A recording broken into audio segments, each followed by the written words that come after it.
Қайырлы күн, достар. Бүгінгі біздің тақырыбымыз дәрежелері бар әрекеттер. Бірінші біз танысайық. Негіздері бірдей дәрежелерді көбейту. Ол біздің ең бірінші амалымыз болады. А, М дәрежесінде көбейту. А, Н дәрежесінде ол бізде тең А, М плюс Н. Мысалы келтірейік. А5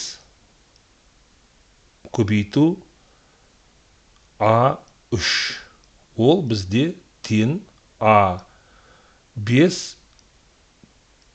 плюс 3, яғни ол бізде тең А8 дәрежесінде.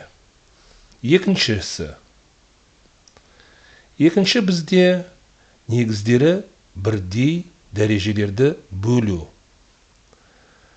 А, М дәрежесінде бөлу А, Н дәрежесінде.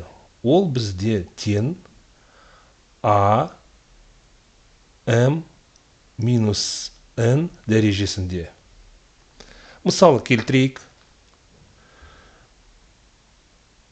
3 төртінші дәрежеде бөлу 3 екінші дәрежеде. Ол бізде неге тең? 3 4 минус 2. Ол бізде тең 3 екінші дәрежесінде. Үшінші бізде амалымыз, ол бізде дәрежені дәрежеге шығару. Ол бізде А, М дәрежесінде және тағы да Н дәрежесінде. Ол бізде тең А, М, N-ға көбейту дәрежесінде. Мысал келтірейік. А, үшінші және екінші дәрежесінде, ол бізде тең А3 көбейту 2-ге, яғни А6 дәрежесінде. Төртінші бізде көбейтетіндіні дәрежеге шығару. Яғни А көбейту Б Н дәрежесінде. Ол бізде тең А, Н көбейту Б Н дәрежесінде. Мысал келтірейік. Мысал бізде бұлай болсын. 3 көбейту 5 и бізде дәреже 2. Ол бізде тең 3 екінші дәрежеде және көбейту 5 екінші дәрежесінде. Бесінші амал бізде,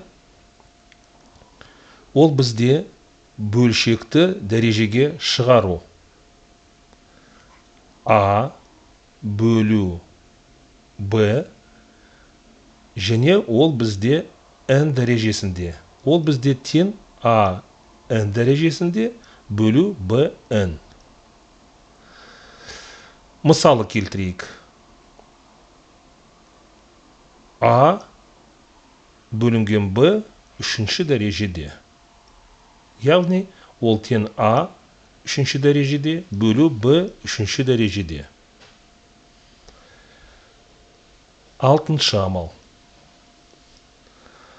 Алтыншы амал ол нөлдік дәреже.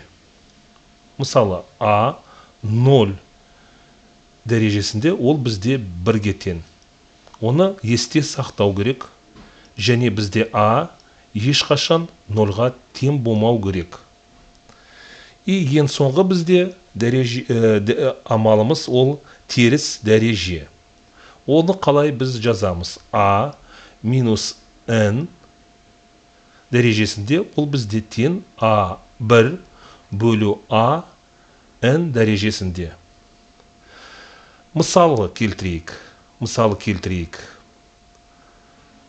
7 минус 3 дәрежесінде, ол бізде тең 1 бөлінген 7 3 дәрежеде. Осымен біз осы сабақта дәрежелері бар әрекеттермен таныстық. Келесі біздің сабағымыз ол практикалық сабақ. Рахмет сіздерге.